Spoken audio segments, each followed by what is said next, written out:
Hey, so welcome. Today I'm going to be talking about how to make it almost impossible to overwater any kind of container pot. So the first thing is plants absolutely love water. They don't have a problem with abundant amounts of water if two conditions are met. So one is that they have access to air both within the actual water, so there's a certain amount of oxygen available in water, and then also within whatever medium they're growing in. So whatever soil they're growing in, I use medium because it won't always be soil. It could be, rock wool, sphagnum moss, leca. There's lots of different types of mediums. So I'll show you actually by starting with a succulent. So succulents are not supposed to be able to grow in wet soil. They'll rot, right? Well, actually, it's the gases that are produced from decomposing matter that they can't handle, and then the lack of access to air that they can't handle. So this is a great example of a plant that I just plopped in here with a little bit of sphagnum moss. And this bottom part, it doesn't look like it right now, but this bottom part of the leca is always in water. And what it's done, because it's very smart, is it said, oh my gosh, there's water down there. And so it grows roots specifically designed to live in water. And if you go to like different creeks and you look at all the plants growing by the creek, many times there are situations in which their roots are dangling in that flowing water. So if you want to make it easier to grow any particular potted plant that you have, a good idea is to have something on the bottom. This is called leca or clay pellets, but something on the bottom that can handle water sitting. And then make sure that you have a little space where there's airflow. So like my water sits about this high on this pot.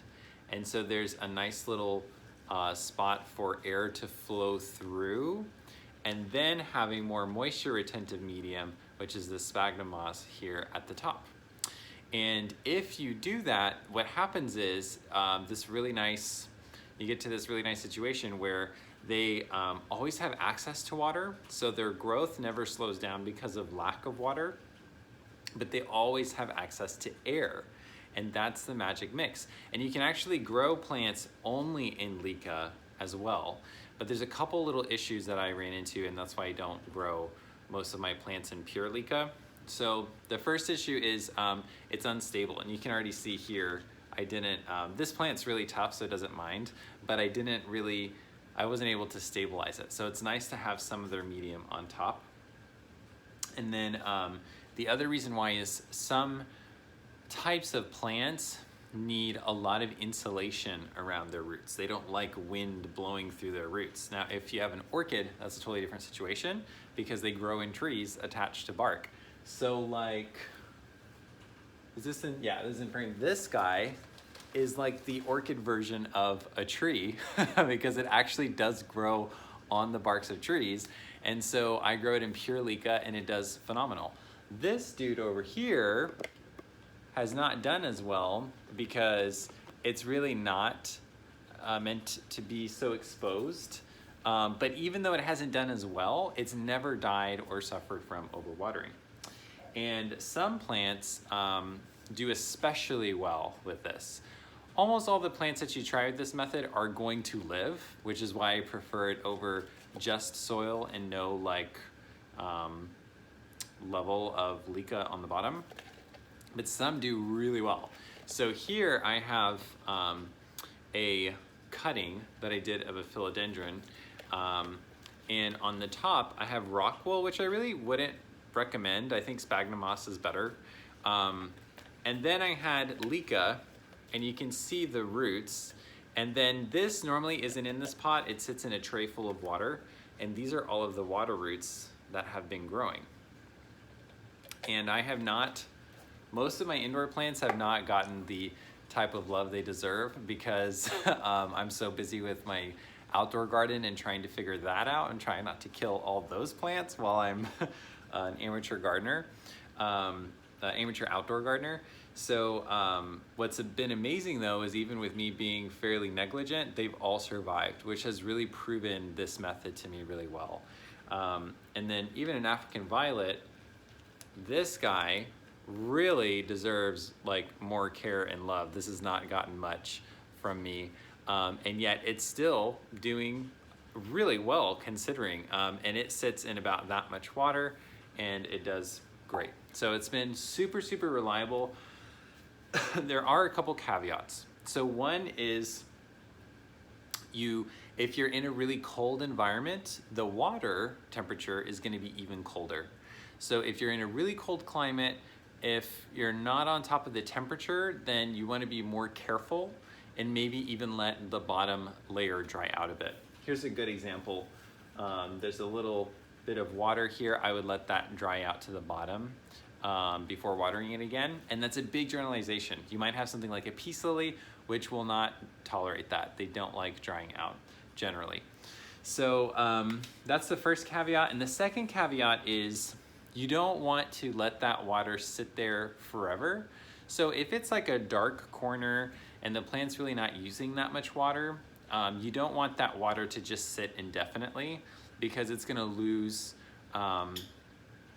oxygen levels, and it's also going, and that's my dog, is gonna lose its oxygen levels, and it's also gonna build up salt and other kind of stuff. So you wanna clear out that water. Think of a flowing stream.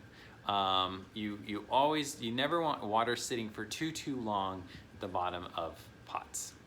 So the reason why this doesn't work with soil is because with soil, you're dealing with something that has very little air spaces in it. So peat moss, very little spaces for air. And so that's why you have to be so careful. Versus if you took something like a plant that was in a peat moss pot, and then you just put a little layer of leca, and then planted it right on top like so, kind of like what I've done here. You could imagine that all this is just, let's say you bought this plant and it was in a pot that was about that tall and it was all peat moss. You could do this same exact system, and I've done that. So I just plop it on top of a bunch of rocks, and then at the bottom a little inch layer of water, and away you go. Now what's really fun is you can really take off with this. So first off, I want to show you what happened to this plant so you kind of get some background. This got burned by the sun. So this was when I first got it. I put it in a spot that had sun, not a good idea. Now here's what's fun about this dude. It's really heavy, but look at all of those water roots. Do you see all those water roots? Really crazy. And then on the top there's some sphagnum, and this is the newest leaf that's come out of that. And this is a tetrastigma. And I have one thing that becomes really fun about this is I have a little system in place where I have a water bottle, this is actually an old whiskey bottle, and this automatically refills the water for me for a while, and I see a nice water meter. So as it's drinking up water like crazy, because this is a pretty fast growing plant, I start to see from afar like, oh, that's gonna need water soon. Now, my goal is to make it as easy as possible for your plants to stay alive, and then to do well with as little work on your part as possible. And the reason why is because if I want to cover the world in plants, then that means that you want to be able to take a watering system and bring it to scale. If you had to hand water 300 plants, forget it. But if you have these kinds of systems in place, it allows you to have more and more and more plants. And these are things that then you can take into the world, into the outdoor gardens, and before you know it, more and more people are going to be able to have plants with less guesswork and with more success, which would be super cool, because I would love to see a garden everywhere I go. So I hope this was helpful. Let me know if you have any follow-up questions to this, and give it a try.